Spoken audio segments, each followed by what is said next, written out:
Je le savais. J'ai toujours dit qu'un jour, il finirait par me faire quelque chose, qu'il ne me laisserait pas partir. Je savais que c'était fini parce que dans ma tête, je me voyais vraiment morte. Morte dans un cercueil. Je me souviens très bien de cette peur de mourir, ce moment d'angoisse où l'on ne sait pas si l'un d'entre nous allait finir gravement blessé. À la fin, il avait même commandé 3 croix avec les prénoms des enfants dessus. Et c'est seulement à ce moment-là que la police m'a prise au sérieux.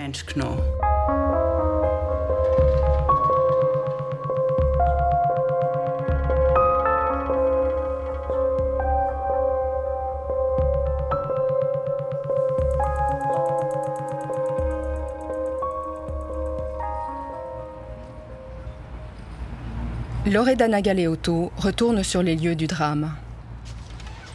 Tu peux le laisser là, ça va. Tu peux m'aider? En décembre 2018, elle remplace dans ce magasin son amie Andrea. Loredana a rompu avec son mari plusieurs mois auparavant. Voilà, c'est bon. Malgré une interdiction de contact, son mari vient au magasin. Je me tenais là et je préparais du thé. Il est entré si vite. Il s'est mis à crier « Tu es sûr que tu ne veux plus rien avoir à faire avec moi ?» J'ai dit « Oui, je suis sûre, très sûre. C'est fini, je ne veux plus rien savoir de toi. Va-t'en, s'il te plaît. Tu n'as pas le droit d'être ici, tu le sais très bien. » J'ai senti ce que je pensais être un coup de poing sur ma nuque. Je me suis effondrée et tout d'un coup, j'ai senti un fourmillement dans tout mon corps et je n'arrivais plus à bouger. Il se tenait devant moi et il m'a dit « Voilà, c'est ce que tu voulais. » Il m'a recouvert le visage d'un foulard, il s'est levé et il est parti. Je me suis mise à crier et à appeler au secours, mais qui pouvait bien m'entendre. C'est seulement 1 heure après que des clients trouvent Loredana grièvement blessée. Son mari lui a planté un couteau dans la nuque, la rendant paraplégique.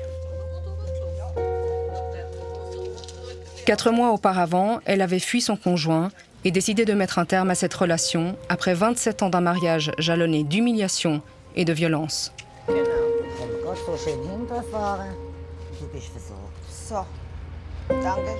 Pour son ami, tout cela était prévisible. Bien sûr, il la harcelait tout le temps. Et il lui faisait vraiment peur, vraiment. Mais de là à ce qu'il le fasse réellement, non. Sinon, je n'aurais pas demandé à Loredana de me remplacer au magasin. Je n'aurais jamais fait ça si j'avais su qu'il le ferait vraiment. Je vivais avec l'idée qu'un jour, à un moment ou à un autre, quelque chose allait arriver.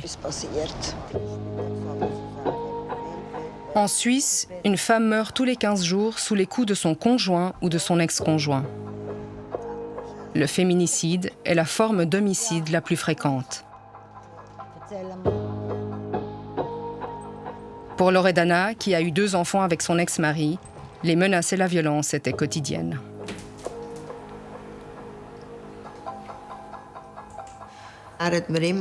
Il me disait toujours « Si tu veux me quitter, tu peux, mais je te tuerai. » En tant que mère, on pense toujours d'abord à la sécurité des enfants. J'ai quitté la maison avec les enfants. On se cachait tout le temps.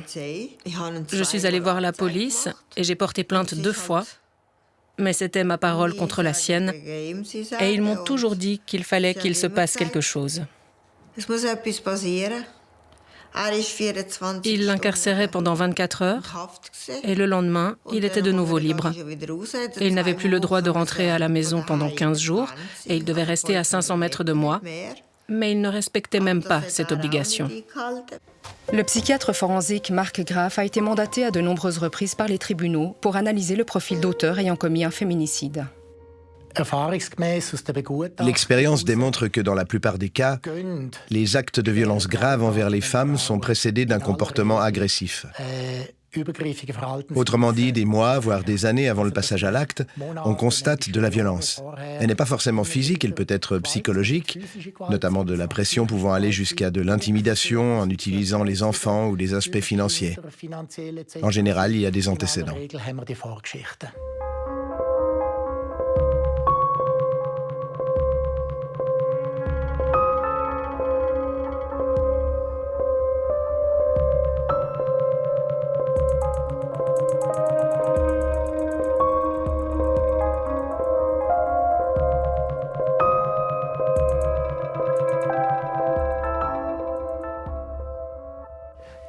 La séparation est le moment le plus dangereux d'une relation, quand la femme veut se séparer de son conjoint ou qu'elle l'a déjà fait.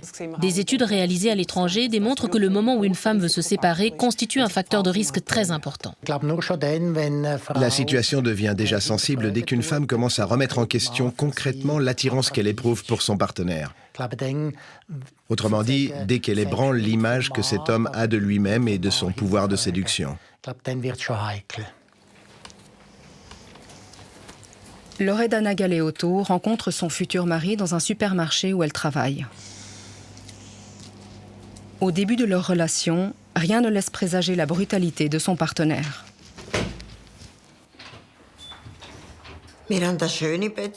Au début, on avait une belle relation. On s'aimait, on partait souvent en vacances.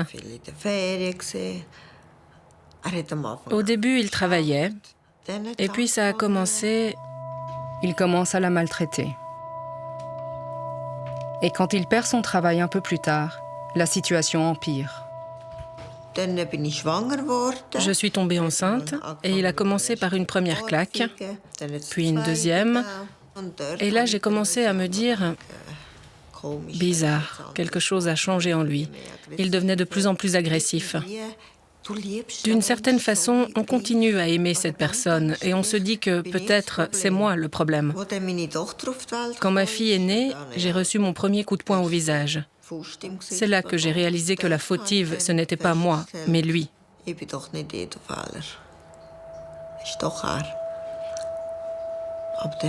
On est là avec un enfant, et puis quoi ?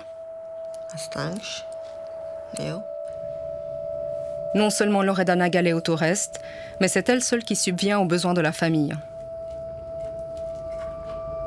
Elle n'a d'autre option que de tenir bon.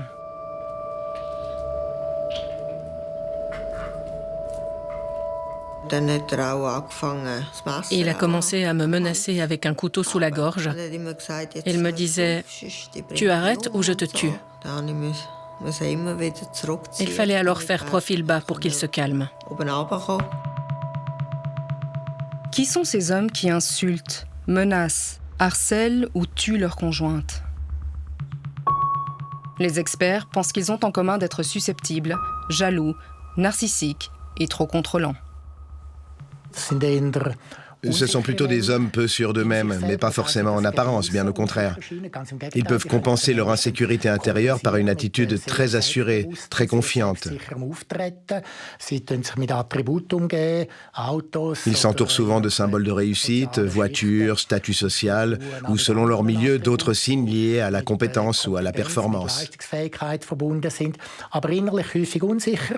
Mais intérieurement, ce sont souvent des hommes fragiles. Ce qu'ils ont en commun, c'est une manière dysfonctionnelle de gérer le stress et un réel manque de compétences pour résoudre les conflits dans une relation. À la façon d'un enfant immature qui, submergé par ses émotions, commence à tout casser, ces hommes ont tendance à réagir de la même manière. Maintenant, je détruis tout. Cette femme, que nous appellerons Lena, souhaite rester anonyme. Cette trentenaire a vécu pendant 4 ans et demi une relation marquée par la violence. Son compagnon, lui aussi, se montre d'abord charmant et attentionné. Au début, tout était parfait. On avait l'impression d'être très proches, plein de vie et tout. C'était trop beau pour être vrai. Il avait l'air vraiment sympa. On n'aurait jamais deviné. À l'âge de 23 ans, elle emménage chez lui et la spirale de la violence commence à se mettre en place. J'étais tout le temps comme sur des œufs, je ne savais jamais à quoi m'attendre. Par exemple, j'étais à la maison en train d'effectuer les tâches qu'il m'avait commandé de faire et il rentrait toujours plus tôt que ce qu'il avait dit. Et là, c'était tout de suite « Mais tu n'as pas encore fait ça ?» Et moi, oui, j'allais le faire. Quoi, ce n'est toujours pas fait ? Je suis devenue sa femme de ménage, sa cuisinière. Quand quelque chose ne lui convenait pas, par exemple quand j'avais mis du persil dans un plat et qu'il n'aimait pas ça, alors il me mettait une claque. Il me disait que c'était juste pour m'apprendre la discipline parce que je savais qu'il n'aimait pas le persil.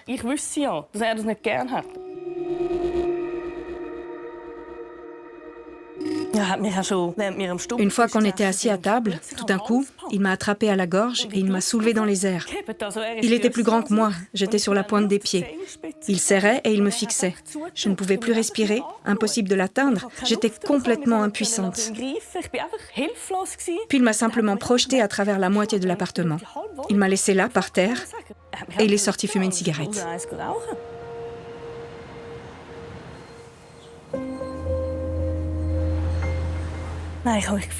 J'avais l'impression de ne pas exister. Je savais que personne ne viendrait m'aider. Et chaque fois que ça arrivait, j'avais cette pensée bizarre. Mon Dieu, j'aurais pu mourir. Le couple consomme de plus en plus souvent de l'alcool.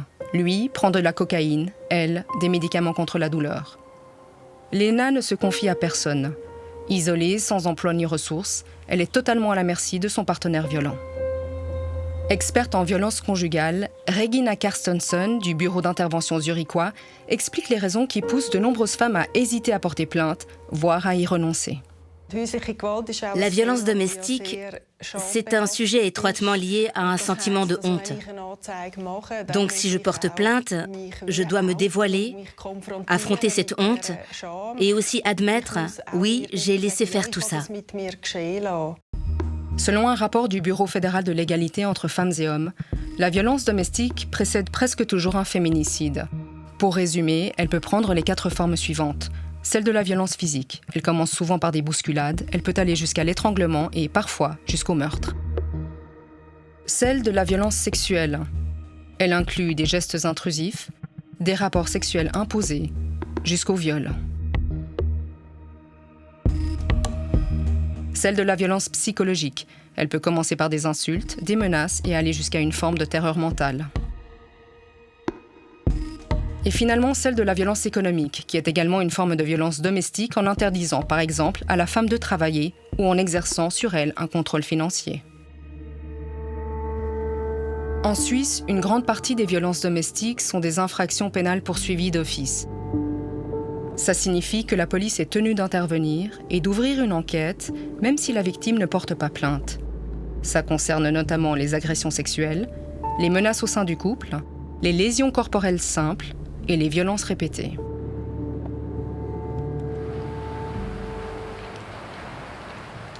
Pendant 3 ans, Sébastien a agressé verbalement et physiquement sa compagne. Mais que se passait-il dans sa tête ? J'avais l'impression d'être submergé, comme par une vague sur la plage.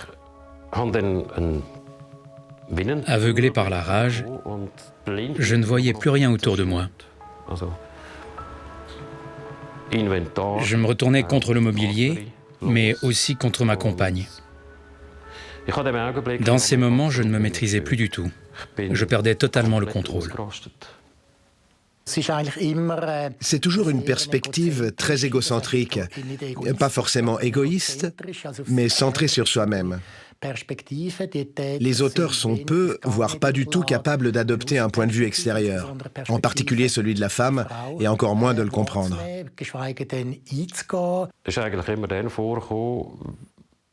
Ça arrivait toujours quand je sentais ou quand je pensais que ma compagne ne m'écoutait pas, qu'elle me provoquait exprès, qu'elle essayait de me rabaisser un peu. Ça déclenchait en moi une forme de détresse. À chaque fois, j'avais immédiatement peur de la perdre. Et quand je ne savais plus quoi faire, que je ne supportais plus la pression, c'est là que la violence éclatait. Franchement, je ne saurais même pas dire combien de fois j'ai usé de violence physique contre elle. C'était tout simplement trop souvent.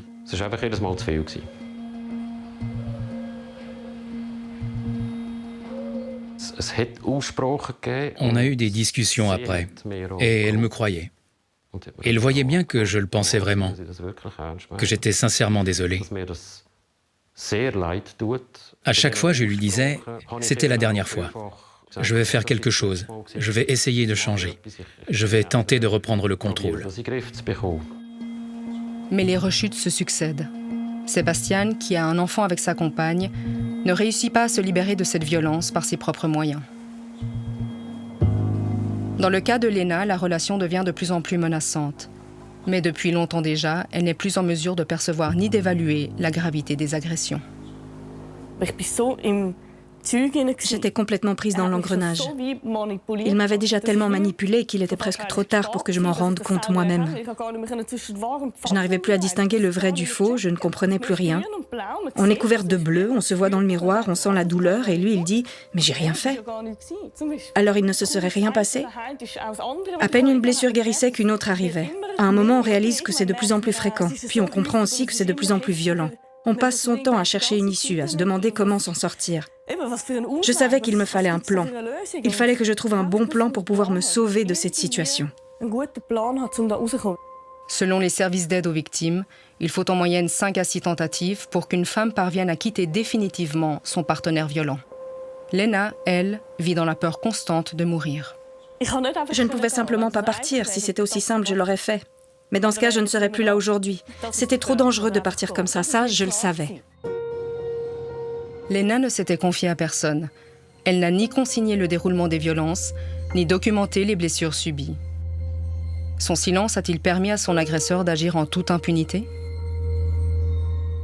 Le pire, c'est quand les victimes ou les personnes potentiellement en danger ne se manifestent pas, par peur que ça ne serve à rien ou que la situation s'aggrave.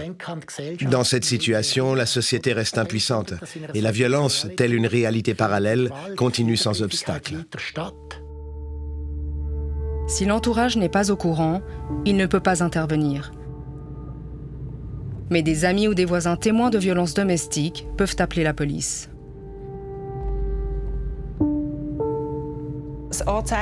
Le comportement des victimes en matière de plainte n'est peut-être pas toujours celui qu'on souhaiterait, parce que les victimes ont bien sûr très peur. Elles craignent notamment ce qui va se passer ensuite. Si je porte plainte contre mon mari, il sera puni, il recevra peut-être une amende ou dans certaines circonstances, il ira même en prison. Mais qu'est-ce que ça va signifier pour moi en tant que femme? Et quelles seront les conséquences financières? Un jour, il m'a attrapée, il m'a frappé à la tête, une fois de plus. Il m'a frappé si fort que je me suis évanouie. Lui, il a pensé que j'allais mourir, que j'étais partie pour toujours.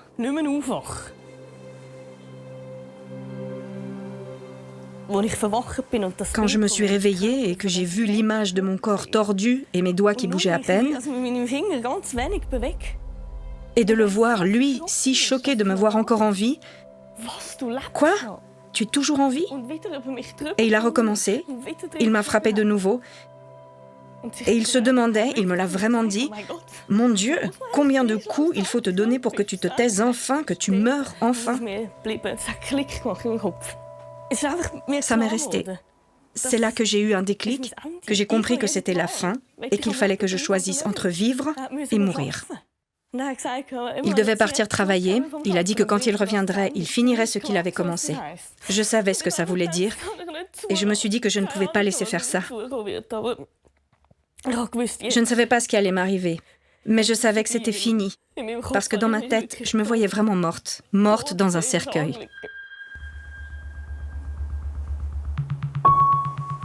Quand il est parti, j'ai immédiatement appelé mon père. Il est venu tout de suite avec ma mère et ensemble, on a appelé la police. Je suis allée au poste de police et je me suis dit « Waouh, mon Dieu, je l'ai vraiment fait, j'ai réussi ». Après 4 ans et demi de relation, Lena porte plainte contre son compagnon qui est placé en détention provisoire. Cependant, la plupart des victimes n'osent pas franchir ce pas.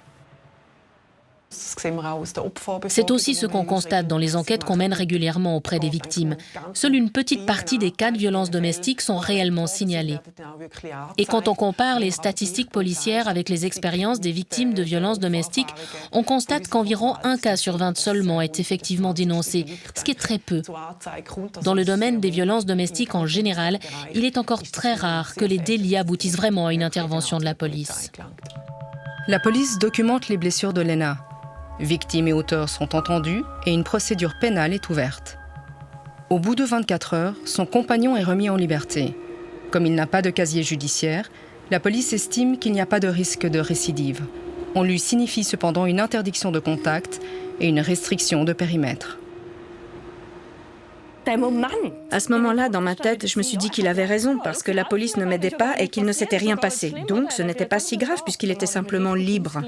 J'ai eu l'impression qu'on me livrait en pâture, comme sur un plateau. Alors que là, c'était vraiment dangereux. Il aurait fallu que je sois en sécurité. L'interdiction de contact ne rassure pas Lena, 28 ans à l'époque, qui craint à nouveau pour sa vie. Il savait exactement où j'étais. Il aurait pu envoyer quelqu'un pour me tuer, comme il l'avait dit. C'était horrible. Dans ma tête, je me disais qu'il m'avait bien dit qu'il allait me tuer et que si je n'avais pas porté plainte, je ne serais pas dans cette situation.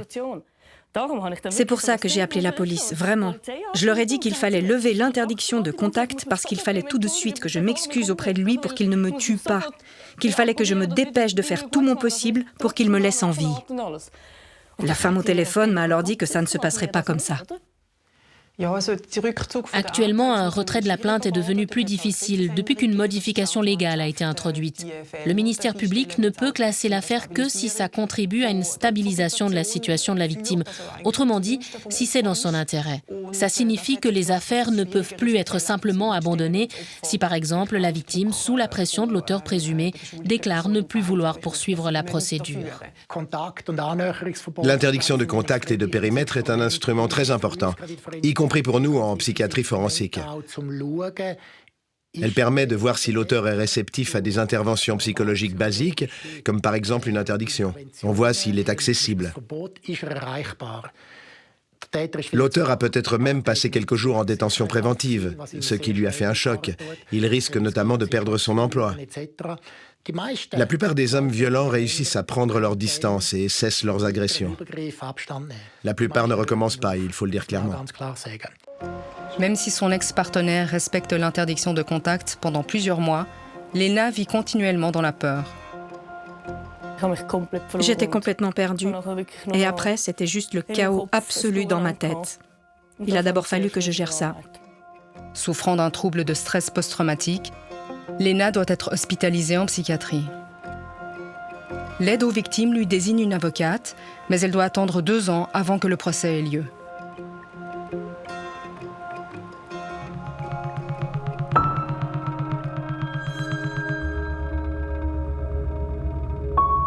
En Suisse, près de 20 000 infractions liées à la violence domestique sont enregistrées chaque année, ce qui ne représente qu'une infime partie des cas réels.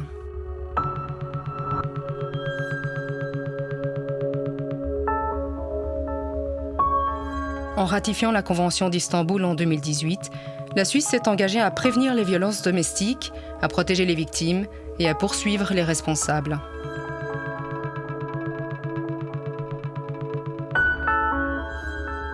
Pourtant, elle est régulièrement critiquée pour en faire trop peu. Le fédéralisme complique la collaboration entre les différents acteurs. Un plan d'action national vise à remédier à cette situation.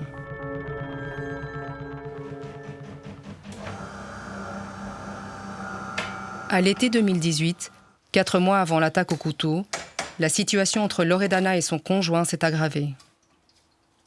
De plus en plus jaloux, il la surveille étroitement et lui interdit même d'aller travailler. Et il m'a pris mon téléphone, mes cartes de crédit, mes clés de maison, tout. J'étais enfermée chez moi. Il voulait avoir le contrôle sur moi. Ma fille cadette est venue me voir à la maison et elle m'a dit « Maman, cette nuit, on va s'enfuir. On partira quand papa dormira. » D'abord, j'ai eu peur. Je me suis dit « Et s'il nous attrape ?» Et après, j'ai dit « Ok, on va le faire. »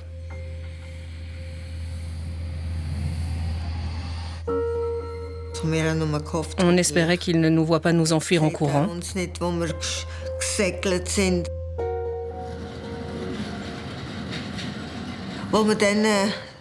Quand on est arrivé à destination, j'avais déjà un poids en moins sur le cœur. À 8 heures du matin, dès que le poste de police a ouvert, on a porté plainte. Elle porte plainte contre son mari pour la 3e fois en 27 ans.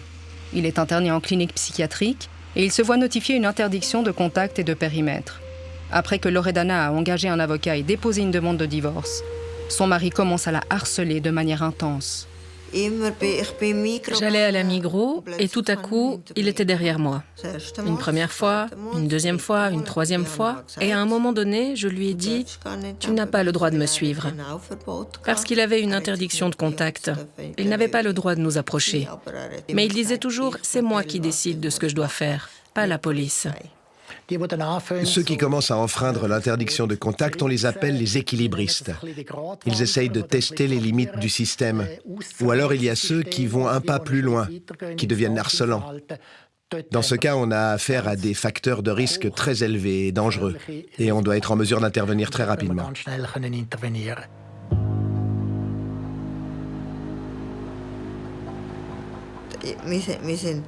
On habitait au rez-de-chaussée et la nuit, il venait espionner. Quand je me suis rendu compte que même la police était impuissante, qu'est-ce que je pouvais faire ? En novembre, j'en étais arrivée à un point où je ne pouvais plus supporter le harcèlement. Chaque fois que j'allais à la Migros, il me disait « Il faut que je te parle, reviens, on recommence une nouvelle vie, les enfants sont grands ». Je lui ai répondu « T'es pas bien ?» Il m'a dit « Je t'aime ». Je lui ai dit « Oui, tu m'as montré comment tu m'as aimé pendant ces 27 ans ». Au centre, il y a la haine. Certaines personnes présentent des traits de personnalité qui font qu'à un moment donné, elles commencent à haïr l'autre personne ou alors une institution.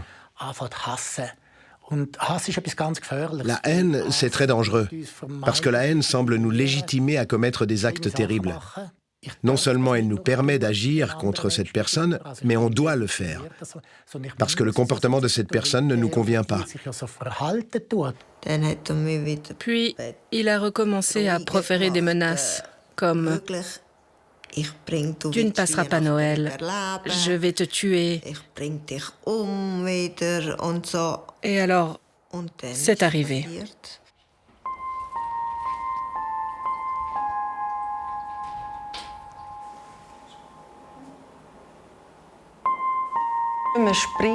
On prononce des interdictions de contact et de périmètre, mais c'est triste à dire, ces mesures de protection n'offrent malheureusement pas une sécurité absolue. Malgré la menace de sanctions pénales, il est facile pour un agresseur de passer outre une interdiction de contact. Et bien souvent, le temps que la police puisse intervenir, il est déjà trop tard pour la victime. Depuis un certain temps, l'Espagne utilise un nouveau système de surveillance qui permet une meilleure protection des victimes. On parle de surveillance électronique dynamique. Ça signifie que la personne mise en cause et la victime sont toutes deux surveillées électroniquement 24 heures sur 24. Tous leurs déplacements sont enregistrés et si la personne accusée s'approche de la victime, une alerte est immédiatement envoyée à un centre de contrôle. Ça permet alors d'avertir rapidement la victime et, le cas échéant, de déclencher une intervention policière. Ce système de surveillance amélioré permet de sauver des vies de femmes, comme c'est déjà le cas en Espagne. En Suisse, il n'en est pour l'instant qu'à la phase pilote dans le canton de Zurich. Aucun résultat n'a encore été publié.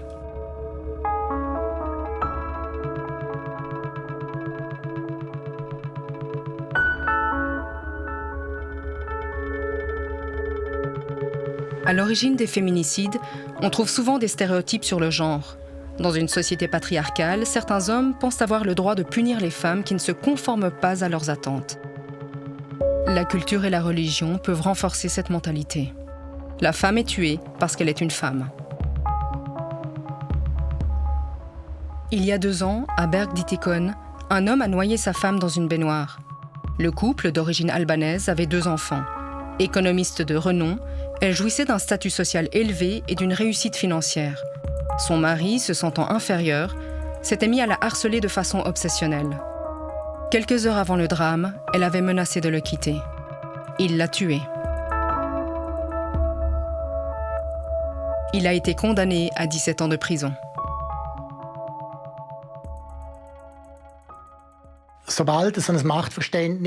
Dès qu'une conception du pouvoir de ce type s'installe, ce qui arrive très souvent dans un contexte patriarcal, qu'il soit culturel ou religieux, ça ouvre grand la porte aux abus. Féminicide à Pratteln. Un homme de 60 ans d'origine kosovare a tué sa belle-fille. Celle-ci souhaitait se séparer de son fils. Il l'a puni de mort. Il a été condamné à 19 ans de prison. La moitié des auteurs d'homicides dans un contexte familial sont des étrangers. À noter qu'en Suisse, la proportion de la population étrangère est de 27%. On constate en effet qu'environ 50% des auteurs de féminicides en Suisse ont un parcours migratoire, ce qui signifie qu'ils sont surreprésentés. Ils apparaissent aussi plus souvent dans la catégorie des auteurs déjà connus pour des violences graves envers leurs partenaires. La recherche sur la violence domestique montre toute une série de facteurs qui peuvent expliquer ce lien avec un parcours migratoire. Par exemple, des mariages précoces, des difficultés financières, des difficultés sociales, un isolement social, des conditions de vie précaires, mais aussi des structures patriarcales où la place de la femme dans la relation est perçue comme inférieure. Tous ces éléments sont souvent liés au contexte migratoire.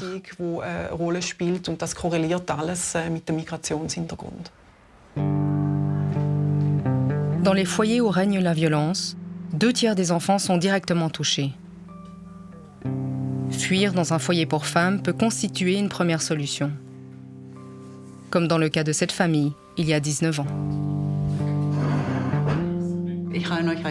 Je vous ai dit quelques jours avant qu'on allait partir, je ne sais pas si vous vous en souvenez. Et puis le foyer était plein, alors on a dû attendre quelques jours qu'une chambre se libère pour nous. Vous vous souvenez? Oui, je me souviens. J'avais tellement peur que l'un de vous dise « Papa, on part au foyer pour femmes ». Mais à partir de ce moment-là, on a agi de manière très solidaire et on savait qu'on ne pouvait pas le dire. C'était un peu notre secret. En 2006, Louise Hill se réfugie 2 fois au foyer pour femmes de Lucerne, en emmenant avec elle ses 3 enfants qui ont entre 4 et 12 ans à l'époque. Ignorant le trouble bipolaire de leur père, les enfants échappent enfin à ces crises de rage incontrôlées. Son comportement oscille entre tendresse et violence soudaine envers leur mère. La famille vit sous la peur constante qu'ils puissent tous les tuer.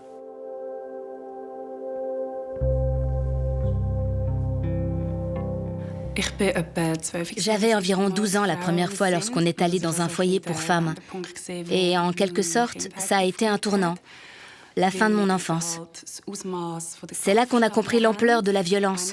Non seulement celle qu'on vivait dans notre propre famille, mais aussi celle que subissaient d'autres familles.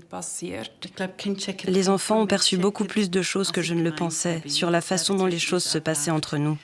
Jusqu'à ce moment-là, j'ai toujours pensé que je les protégeais, qu'ils ne comprenaient pas tout ce qui se passait.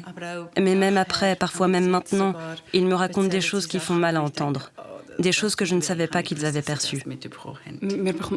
On perçoit énormément de choses en tant qu'enfant, mais on ne peut rien y faire. Surtout, on ne comprend pas ce qui se passe ni pourquoi.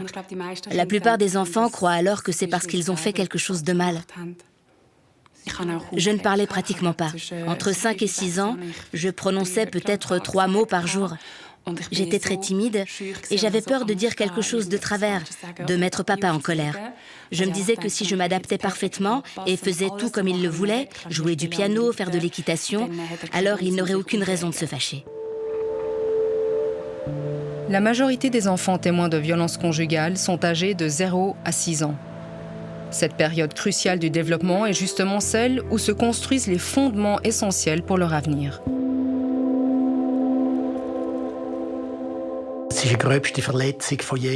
C'est une violation majeure de toutes les normes et des rôles sociaux. L'enfant est alors confronté à une incertitude. Cette incertitude rend très difficile l'épanouissement d'une personnalité autonome et compétente. Le mari de Louise Hill, un entrepreneur prospère, est respecté dans le village. Pendant de nombreuses années, le couple affiche une apparence parfaite avant que cette façade ne commence à se lézarder. Aller dans une maison pour femmes battues, c'était déjà brutal en soi, pour moi, en tant que femme. J'ai ressenti de très grandes émotions, très déstabilisantes. Je venais d'Angleterre et je l'avais épousé par amour, en pensant qu'il serait l'homme de ma vie. Alors lui tourner le dos et fuir avec les enfants dans un foyer, je vivais ça comme une trahison envers lui.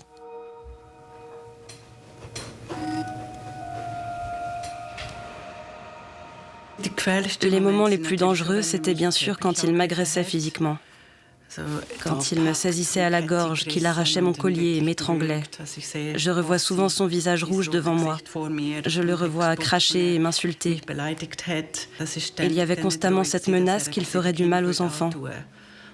Il l'a même verbalisé en disant que ça me ferait plus souffrir que s'il me tuait. C'était une horreur pour moi. Je ne savais vraiment plus quoi faire. Puis il a accepté de suivre une thérapie et j'ai vraiment cru qu'on était sauvés.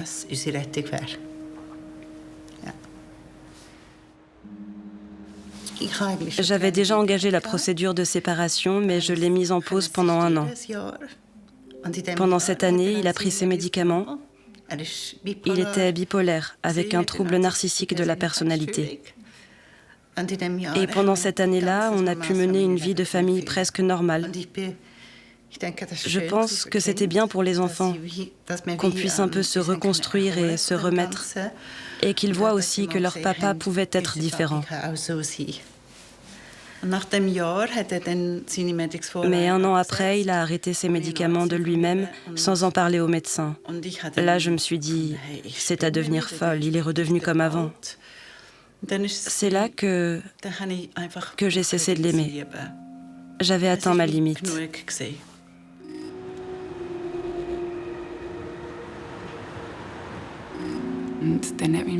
Et puis, mon papa s'est suicidé peu après mon 15e anniversaire.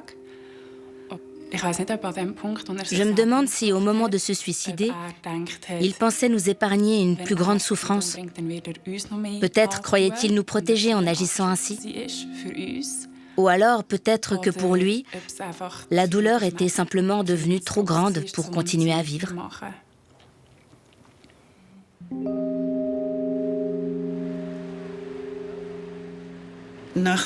Après sa mort, j'ai ouvert les fenêtres et les portes et je me suis dit, enfin, je peux de nouveau respirer.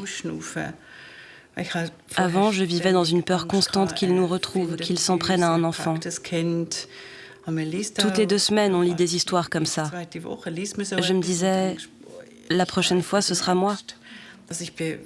J'étais à bout. Ce n'était pas le cœur léger que je me disais, on peut recommencer à zéro. Non, ma vie est alors devenue incroyablement compliquée, pendant environ 2 ans, jusqu'à ce que je doive être hospitalisée en clinique, en traitement stationnaire, parce que j'étais épuisée. Alors que Louise tente de reconstruire sa vie, d'autres femmes comme Léna sont encore en plein combat pour obtenir justice. Au bout de 2 ans, le procès de son ex-compagnon a finalement lieu. Elle attend réparation pour les blessures subies et la menace de mort.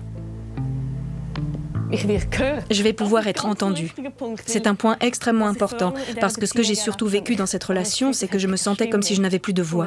C'est aussi pour ça que je ne peux pas le laisser s'en tirer. Parce que s'il sort du tribunal et continue de vivre comme si rien ne s'était passé, comme s'il n'y avait jamais eu de problème, alors qu'est-ce qui arrivera à la prochaine personne qu'il rencontrera?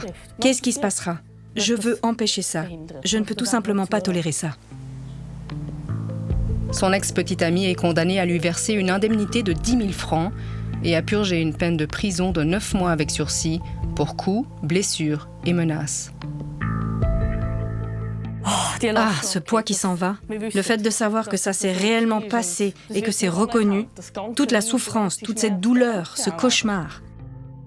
Toutefois, le juge refuse de donner suite à une demande d'ordonnance visant à faire suivre aux prévenus le programme de formation contre les violences relationnelles. C'est bizarre que le juge l'ait rejeté. Je ne comprends pas tout à fait. Ça aurait pu lui donner une chance d'avoir un jour une relation saine. Je trouve ça important. Dans le canton de Zurich, depuis plus de 20 ans, les tribunaux, la police et le ministère public sont pourtant sensibilisés au programme de formation contre les violences relationnelles. Le juge qui était en charge du dossier ne donne pas d'interview, mais le président du tribunal à l'époque soutient son jugement. Pourquoi le programme de formation a-t-il été rejeté? Parce que la procédure pénale en tant que telle représente déjà une pression extérieure considérable. L'accusé a été interrogé à plusieurs reprises et a dû se présenter devant le tribunal sans connaître l'issue du procès.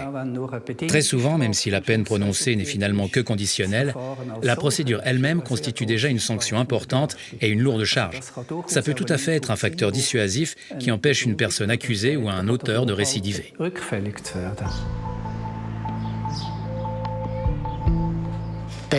Pour les auteurs de violences qui deviennent réellement abusifs dans leurs relations, une simple amende ne suffit absolument pas. Parce que cela ne change rien à leur comportement. Et même si la femme se sépare de lui et qu'il entame une nouvelle relation, il reste le même homme, avec les mêmes stratégies dysfonctionnelles. Ça signifie que la probabilité qu'il répète les mêmes schémas dans une nouvelle relation est même encore plus élevée qu'avant, puisqu'il a déjà échoué une première fois. On parle ici d'auteurs dits de personnalité, par opposition à ceux qui agissent de manière ponctuelle dans une situation donnée. Dans ces cas-là, il est absolument nécessaire d'avoir un programme de formation spécialisé, car ainsi, un ou une thérapeute qualifiée peut identifier en permanence le risque que présente la personne. Si ce thérapeute se rend compte qu'on ne peut rien faire avec cette personne, il est alors possible de faire un signalement au tribunal. De même, si la personne montre à nouveau un comportement à risque, on peut en informer les autorités. Travailler avec les auteurs de violences, c'est aussi protéger les victimes. Et la meilleure protection reste la prévention. Celle-ci doit commencer le plus tôt possible. Les féminicides, des femmes tuées parce qu'elles sont des femmes, relèvent d'un problème structurel et sociétal. C'est pourquoi il faut remettre en question au niveau social nos représentations des rôles genrés. Il faut repenser ce que signifie être un homme ou une femme, œuvrer pour une véritable égalité et surtout la vivre au quotidien.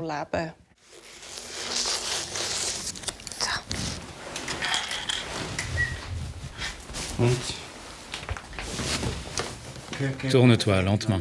C'est bon, tu peux soulever les jambes. Voilà.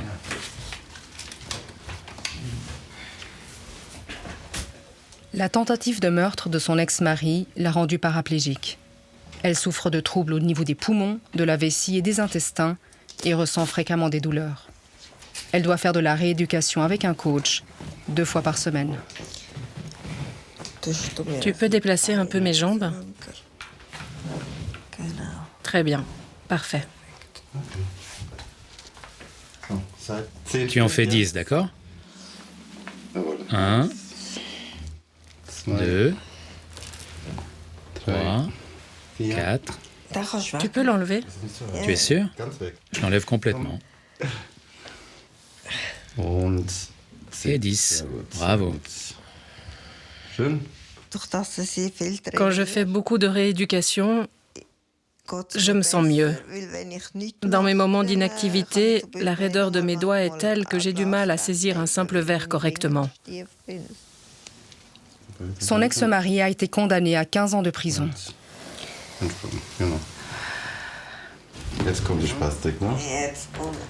Loredana Galeotto est bien entourée et elle est proche de ses filles et de ses 3 petits-enfants.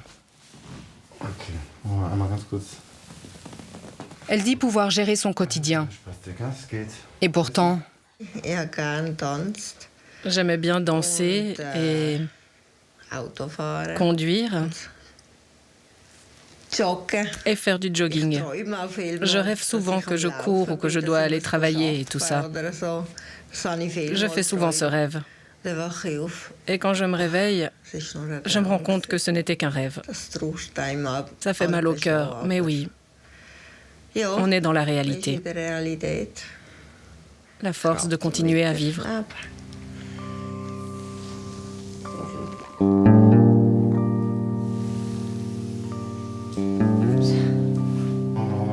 Gerade muss man dann gut kommen.